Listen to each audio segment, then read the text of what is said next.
Welcome to EdUp Curriculum. I am your host, Nicole Poff.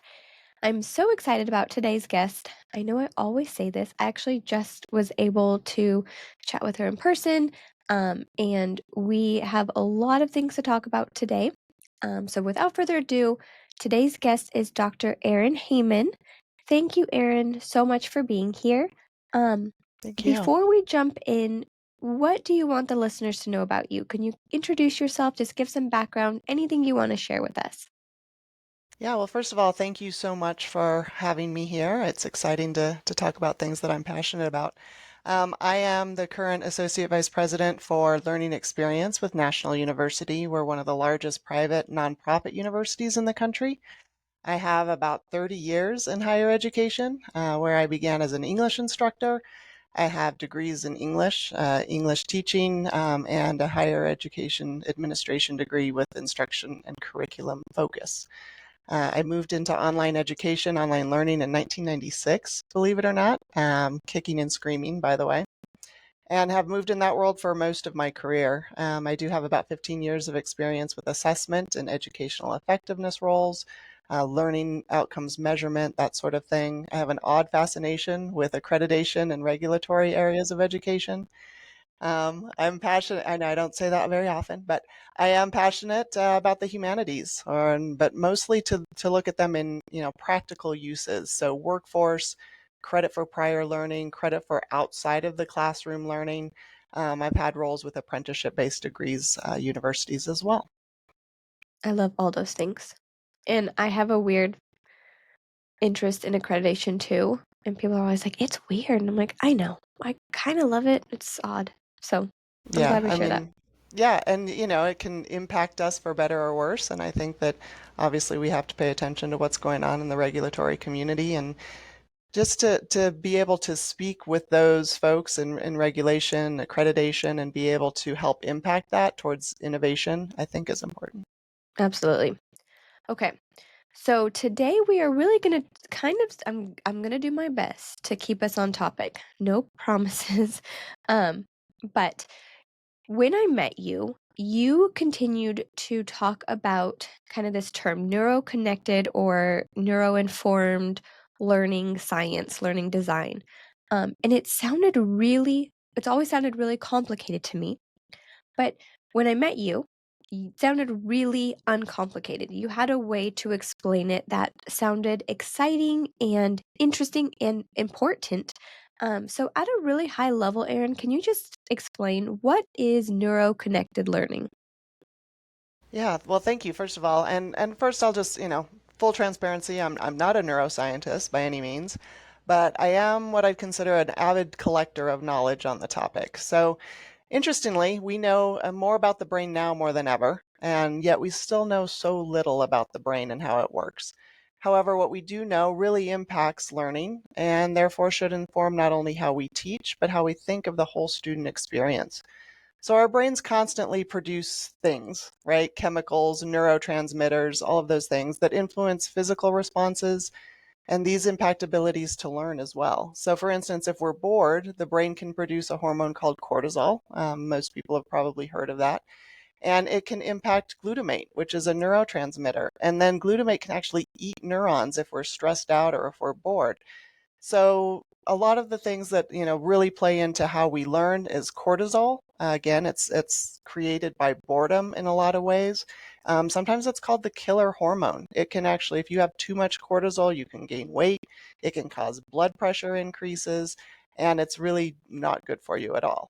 Glutamate, as mentioned, it really is impacted by trauma. And again, it can eat neurons, and neurons is where we really have to have those connections for learning to take place. Serotonin, this can create a sense of calm. It's a sense of stasis. It helps regulate sleep. I'm sure, again, lots of people have heard of it. Oxytocin, same thing. It's created when there's a sense of well-being and trust. Newborn, mothers who have newborn babies create a lot of oxytocin in their bodies, as do the newborn babies, just from holding and a sense of belonging and community. Norepinephrine is something else. It regulates our cognitive function and attention. Dopamine is the brain's reward center. Again, all of these probably sound familiar to you. Endorphins. These are truly the feel good um, chemicals in our brain, and they help decrease pain in your receptors. So all of these things are being produced and regulated differently in your brain. And so how on, based on the brain and how it works, we can use instructional frameworks that can capitalize on some of these brain chemicals. And I know we'll talk about more of those as we think about how that helps bolster the brain and their brain functionality. It's interesting because I'm in a PhD program in curriculum instruction. My master's is in curriculum instruction. Never have I learned about the brain in connection with learning. Like that has not been part of my curriculum. So I'm excited about this. Um, what there's a lot of misinformation about brain science in education. What are some of the biggest myths or misconceptions you've encountered? Yeah, I think a lot of it is the old adage of like, well, I learned this way, so I'm sure it's fine, and I'm going to teach this way, especially for instructors. And for most of us, well, I mean, I'm old, so maybe, but I learned through reading, lectures, tests. And can students get through educational experiences this way? Yes. But are they really learning, or are they simply memorizing and repeating facts? And I would certainly think probably the latter. I think the biggest myth is that we can just ignore how the brain works and how it impacts learning for better or worse. So we have to be mindful of our full environment, not just the content students are supposed to learn, but what's happening around them at any given time. And then we have some impact in the classroom, and we know that what happens outside of the classroom we can't have too much effect on, but certainly within that experience around the university, around the school, we can try to impact that as much as possible.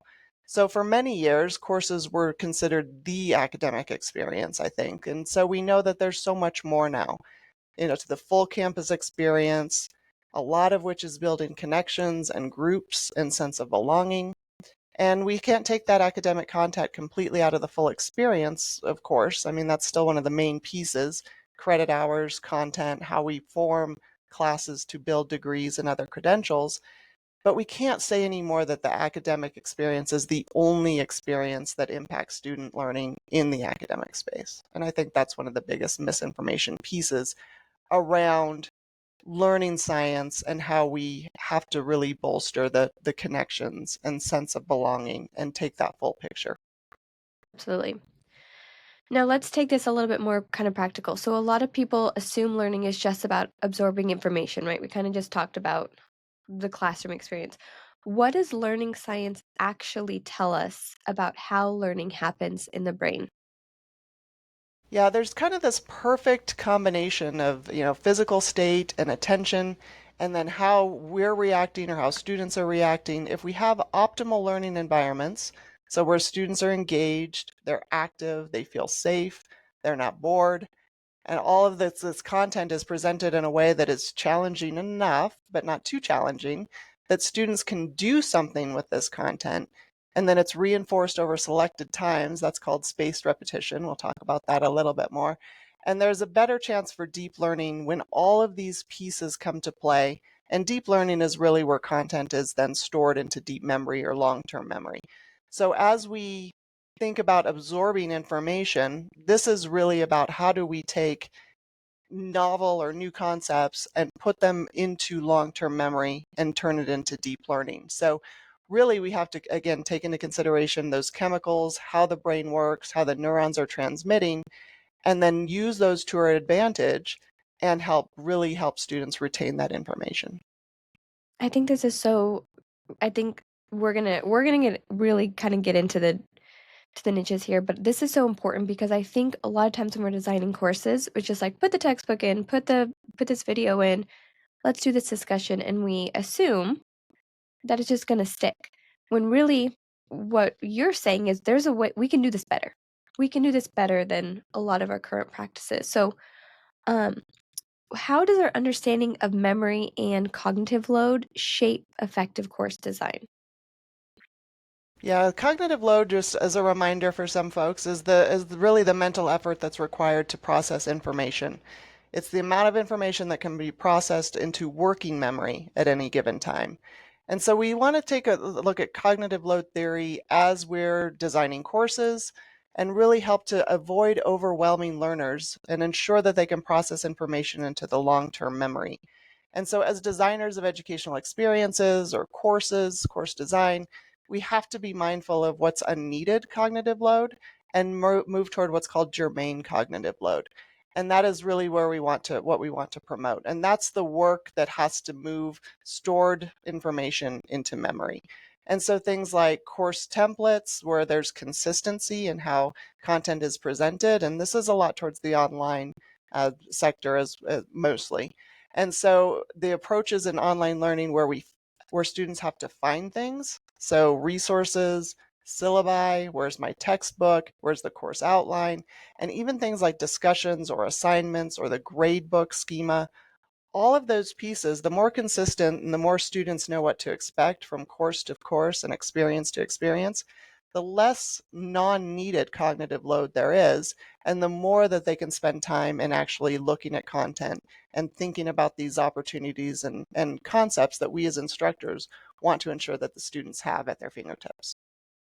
That's that's such a good point, and I think that a lot of people kinda discount that. I go my PhD program is a ground campus, and so faculty can set up their classrooms any way they want to, and every semester I spend man, I wish I was over exaggerating, at least 3 hours per class figuring out how each instructor uses the classroom. Like, some will use the discussion forums to put their resources.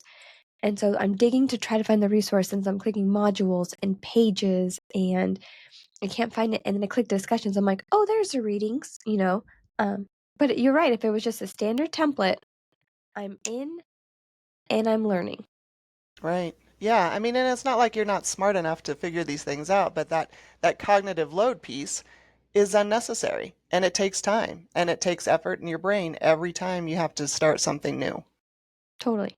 It's just I mean, I'm all about kindness. I feel like it's just a kind thing to do. Like, it's just a kind thing Yeah. to Yeah. give Let's be our, kind. yeah, give our students a template. Let them always, kind of see the same thing, reduce that cognitive load. It just would be kind course design. So let's talk about emotions. What role do emotions play in learning? And then, kind of second to that, how can educators create environments that optimize that engagement? Yeah, going back to thinking about what our brains produce, we have to keep in mind that safety, boredom, loneliness, excitement, interests, all of those pieces factor in. And of course, while we can't control every environmental stimulus, we can work towards helping students feel that sense of belonging and safety. I like what you just said about the kind curriculum and the kind way that we bring content to students. We want to create engaging environments where boredom is kept at bay. So we want students to be active and maybe even physically active and movement and moving around a course, which creates their course classroom, which creates a little bit of challenge, certainly in online formats, but it can be done as well. Having students put content into their own words, so teaching content to others, we know is helpful, and appropriate content reinforcement over time. And again, we'll get into that in a minute. Awesome. Now, so active learning, we put that in quotes. It's a buzzword, right? What does learning science actually say about its effectiveness? And are there certain types of engagement that are maybe more beneficial for students than others? Yeah, I think so. I mean, and sometimes just being, again, physically active can help your brain. It's proven that physical activity, exercise as we, get older especially, can help memory over time. And so it can be really used to re-engage or engage students as well. So stand up, clap, move around. Even if you're sitting behind a computer screen, standing desks, those make a difference. And it actually not only is helping your physical well-being, but it can help your, cognitive load and your cognitive well-being as well. So in terms of education itself, I think students just need to be actively involved in their learning. And again, activity and active learning can mean a lot of different things, but lecturing is out. Lecturing is very passive. You want to be able to chunk content in a way that students can grasp information, repeat it perhaps, and then have students do something with it. And so even if it's a quick knowledge check or a quiz that says, how are you learning this information? How do you know you know? And then for faculty, how do I know that students know this information? And so those quick knowledge checks, whether again it's a quiz or it's a poll or it's having students talk about maybe what's not clear, is all a form of active engagement with the content. And so moving on from simple form of active learning that most faculty can actually put into their toolbox are things like novelty and desired difficulties. And again, we'll talk about these instructional frameworks as they relate to brain chemicals in a few moments. Awesome. Awesome. Yeah, I love this, and I love the standing up and just I love everything you're saying. I'm gonna keep us going so I don't I almost got us off track. I'm not gonna do that You can because do that. there's so much that we're gonna unpack, so I'm not gonna get us off track right now. Um, so there's growing interest in retrieval practice, spaced repetition, interweaving. Can you break down why these techniques can be effective? Yeah, and I'm going to get a little nerdy here with some Love concepts, it. so bear with me. But talk about a few of the instructional frameworks. So interleaving is basically the idea of rather than linear presentation of content. So, a lot of faculty will use a textbook and go chapter to chapter to chapter, which is fine and certainly can work. But what's more effective is to mix it up. Start with the end in mind, perhaps. Move chapters around. This sometimes might feel antithetical to what we know as scaffolding and building on foundational information, but if that functional knowledge is present, we can mix it up quite a bit. And this actually helps with two other instructional frameworks, which is novelty and desirable difficulty. So novelty is just that. It presents new information. It presents older information in new and different ways, and it helps lead to desirable difficulty, which is creating just enough challenge for students without losing them because things are just too hard that they can shut down. And this is a bit of an art, and it's fully dependent on the level of the courses and where they sit in the course curriculum and direction. But the brain likes challenge. That's why we play games. That's why we do puzzles. That's why we love to see patterns in pictures. The brain loves to pull things together and make it make sense out of something that's mixed up or in disarray. That's what our brains do. So if we can give those adequate challenges to students to allow their brains to do what brains do best, it actually can help with learning. Spaced repetition is another framework. This has a good deal of scientific backing, especially when it's related to things like learning a musical instrument or learning a new sport, and languages as well. So it's the idea of starting with the basics, so perhaps scales in music instrument, and putting that lesson away just when it gets to be a little too much or you're struggling a little too much. I don't know if you've worked with like Duolingo or any of some of the brain-based language instructions, but the whole idea of the hearts, like you get to lose 5 hearts and then you have to stop the lesson. And that's really based on neuroscience, and that if it's getting too challenging, your brain kind of starts to shut down because of the frustration. So it just says, all right, we'll take a break and we'll try again tomorrow. And then the first thing it does in Duolingo is it says, let's look at what you missed. And so it's reinforcing some of these concepts on a spaced repetition basis that allows you to calm down, rethink, and then it reinforces some of that information. And this is called forced retrieval. And a lot of times, as much as I love to poo-poo things like standardized tests and quizzes, just from my own perspective, forced retrieval or quizzes or tests in a smaller, less high stakes demand area can be very helpful. It's another one of the instructional frameworks that work with all of these pieces. So if you have spaced repetition, where as you're learning something new, you put it away, you come back to it again in a couple days. You put it away, you come back to it again in a couple weeks. You put it away and you come back to it again in about 6 months. And it shows at every single level that memory or the ability to come up with that information again or know it gets more and more reinforced in the brain. So it's very important to think about how do we use the sports, the language, the ability with musical instruments, that spaced repetition idea within concepts that we want students to move into deep memory or to make it stick. It's funny that you mentioned Duolingo because as you were talking, my family is so big into Duolingo right now. We have the family plan, we all are on our streaks. But as you were talking, I'm like, I'm thinking about Duolingo here because I'm thinking about how even when I'm in new lessons, they're bringing old words back. And yeah, they're giving me the opportunity to miss or to practice what I missed. And that's part of every day's work is let's go back to what you missed. Um, and so it's funny you said that because I literally was thinking, and we love it. My kids, they're on Duolingo all the time. And I'm like, I don't even care because you are learning Spanish right now. Yeah, yeah. It's awesome. Now, Duolingo's interesting because that's a game or an app, right? And so, many institutions are rethinking traditional lecture-based models, right? We've talked about lectures are out. I'm glad you said that. Um, what does learning science suggest about the most effective ways to structure those learning experiences? I will just reinforce that, yeah, lecturing is not the best way to get students to learn information. In fact, Eric Mazur, if you haven't heard, he's a Harvard instructor, was a Harvard instructor, and not just any instructor, but he was consistently named one of the top lecturers, given pretty prestigious awards with Harvard.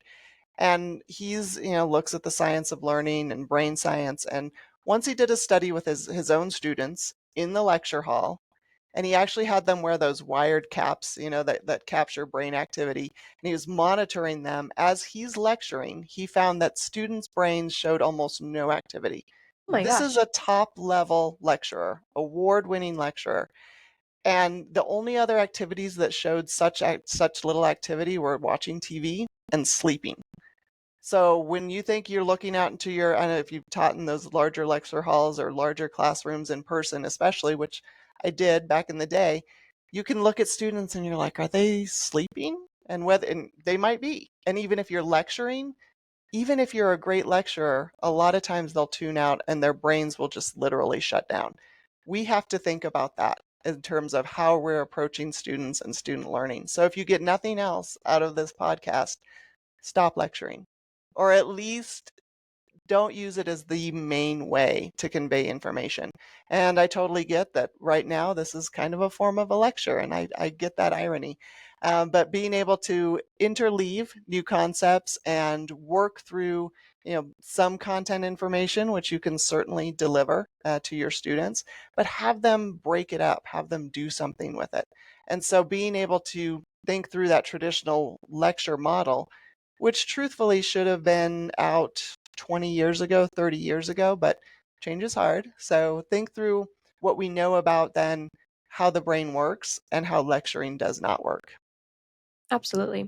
You're right that this is similar to a lecture. I have a stats professor right now, and she's pretty brilliant because she basically has taken her lectures, but put them into little mini shorts, like almost reels. And so it's the topics that you need, these statistical concepts that are really hard, but instead of a 3-hour lecture, you're almost like swiping, and it's her on a whiteboard still, but it's just 30-second to minute blocks of like Yeah. one concept at a time. And I'm like, you're kind of a genius. Like, I've watched these for hours now, just watching more and more and more, but it's like the mental load of not watching it all at one time. Yeah, the whole idea of chunking, especially with like instructional design concepts, as we think of how we present content for, online education, especially, same sort of idea. You don't want to have pages and pages of reading. You want to be able to break it up and do something with the content as you're learning it. Khan Academy, a great concept of what you're just talking about too. Very, to me, my English major, and difficult concepts that are broken up into these smaller chunks and really made accessible for learners. Absolutely. Now, so we're talking about practices that some people actually still might be holding on to today, right? Lectures. And so sometimes the idea of doing something differently can just feel like massively overwhelming, right? Where do I even start? So, are there small adjustments that schools can start making today or now or tomorrow that wouldn't require this large curriculum overhaul, but could start to align them a little bit more to just this um, like learning science?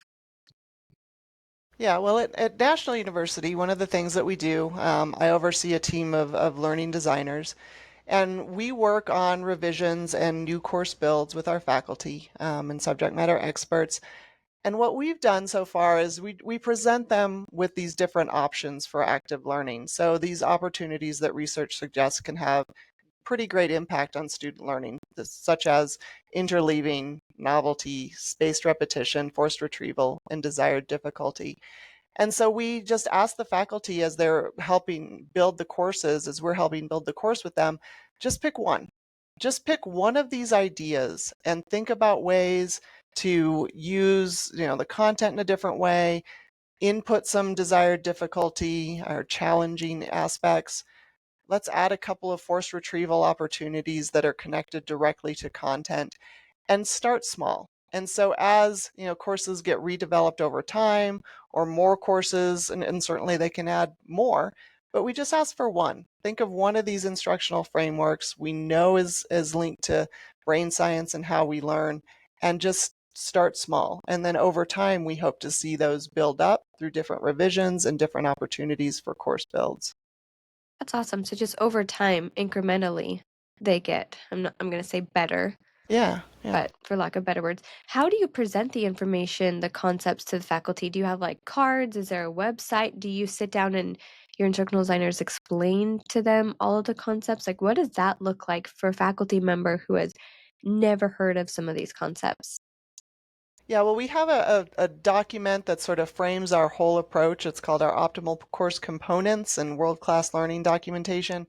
And it really presents all of this information, but then it also has sort of a rubric approach. So it talks about, adding interleaving or adding some of the desired difficulties.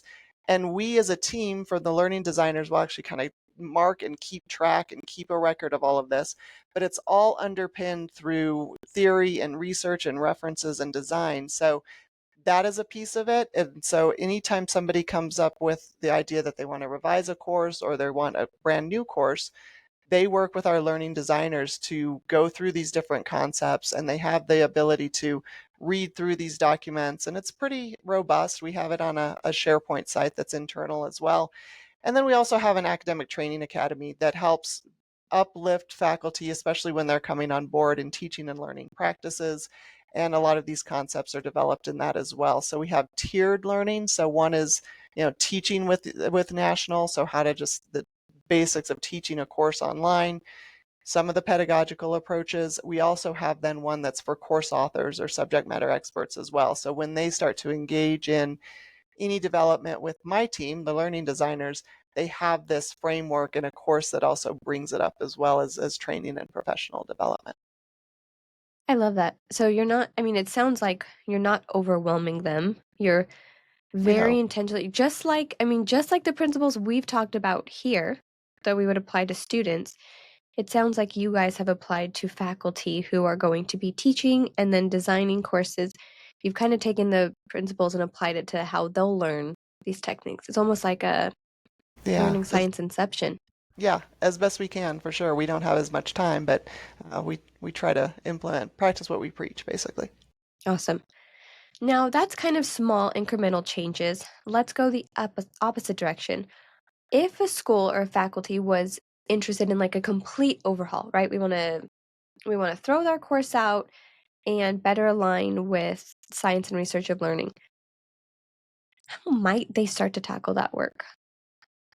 Yeah, incrementally, I think is really the way to go. But to just start with the understanding and the professional development opportunities with these instructional frameworks that build off of learning science, those ideas like we just talked about, interleaving, desired difficulty, all of those, helping faculty understand the brain science. Again, you don't have to be a neuroscientist, but just understand what impacts learning and what's happening physically inside the brain, I think is some professional development opportunities that are key.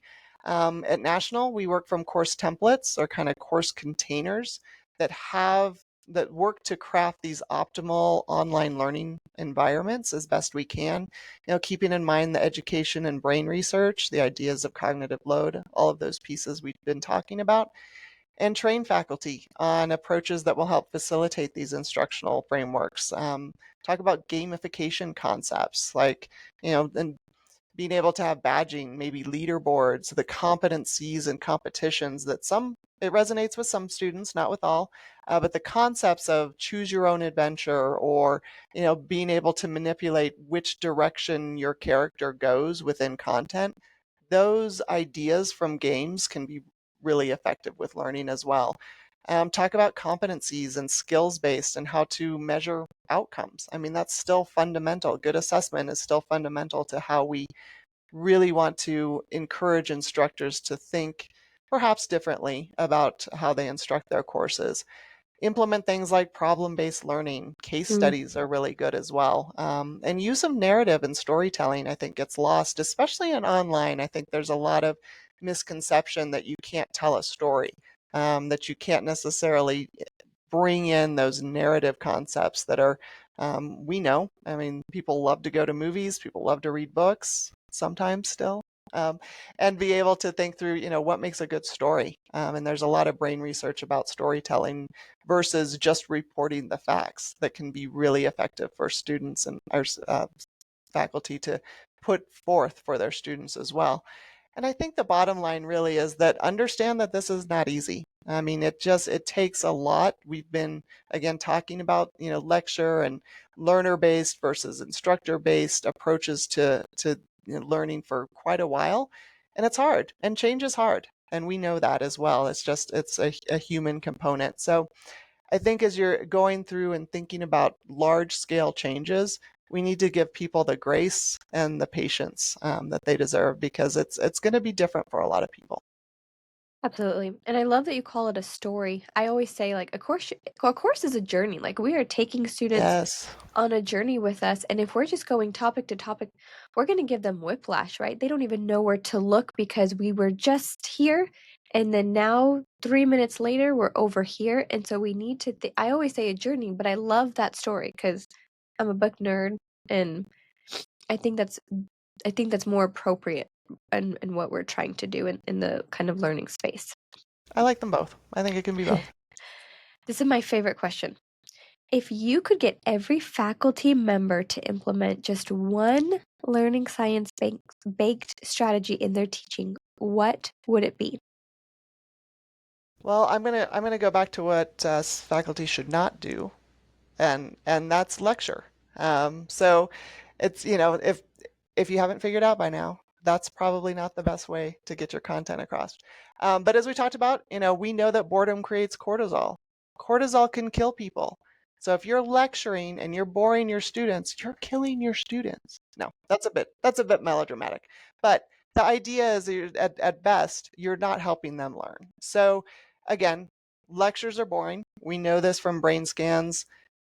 We know that really stop holding on to the fact that our role as our being university, higher education, schools in general, is that of purveyors of information. Mm, That's not our role anymore. I know that's hard, but right now there's, so much information out there, probably too much information out there.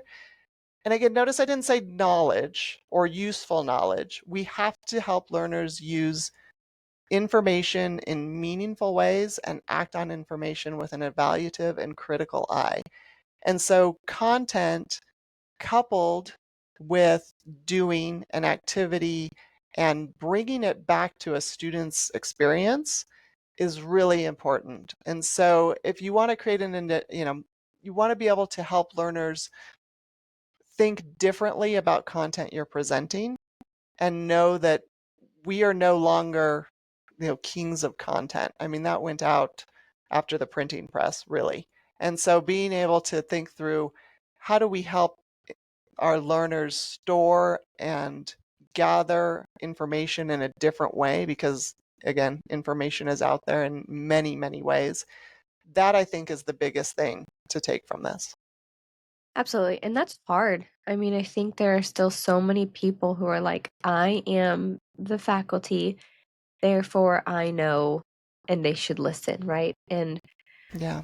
It's truly the difference, and this is sort of an old adage too. It's like we're not the sage on the stage, but the guide on the side. I mean, and that's almost going way, way back to, the Greek approach to education, which is really to mentor an apprentice. And so those ideas, I think of it's coming back around, where if we can help our apprentice or our students or learners take content and do something differently, that's our mission, really, is to guide the students and not necessarily be that, you know purveyor of content.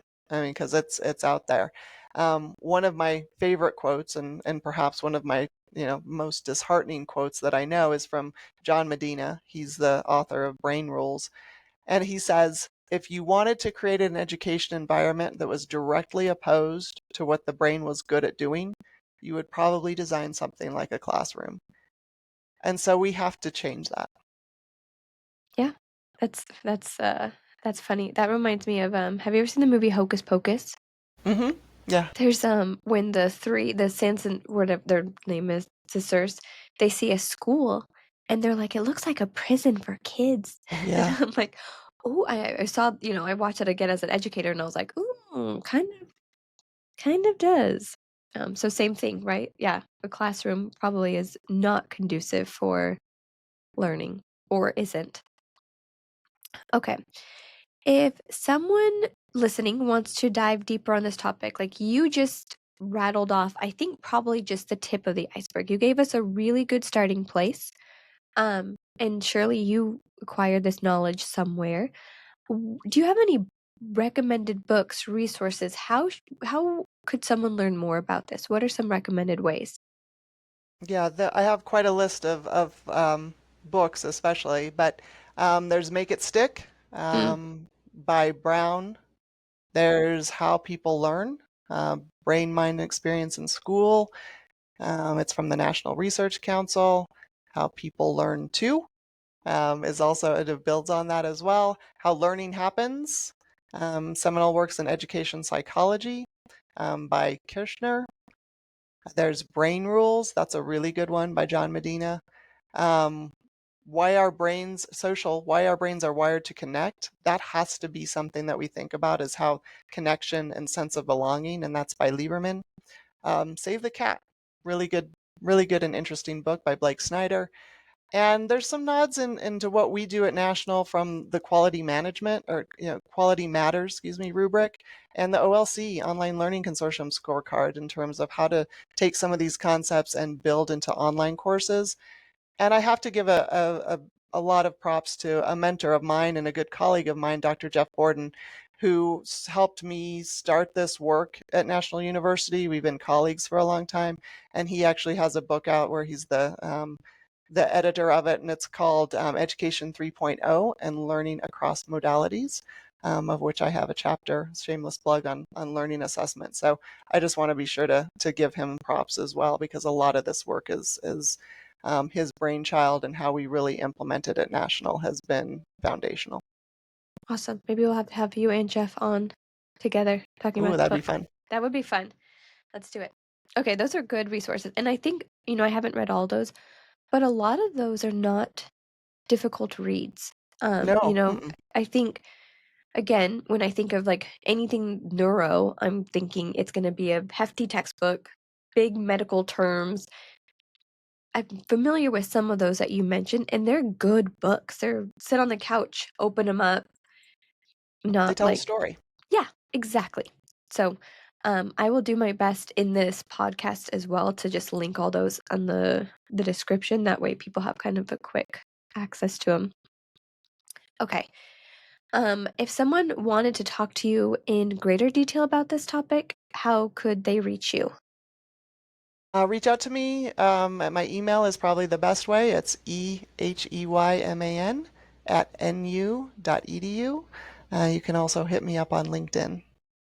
Awesome. Thank you so much, Erin. This was fun. And I think this is just the beginning of this conversation, because as I feel like a lot of the conversations I've been having is we moved all this content online, right? During the pandemic, it was lift it from the campus, plop it in the LMS, and now it feels like there's space and time to really sit and be intentional about how we revise this content to be better for our students. And knowing that so many schools are going the online way, I think there's so much opportunity to integrate these principles directly into the classroom. And so I think conversations like these are really important, and they start just like this podcast, and then people kind of being like, "Oh, that's cool. I want to dig in myself."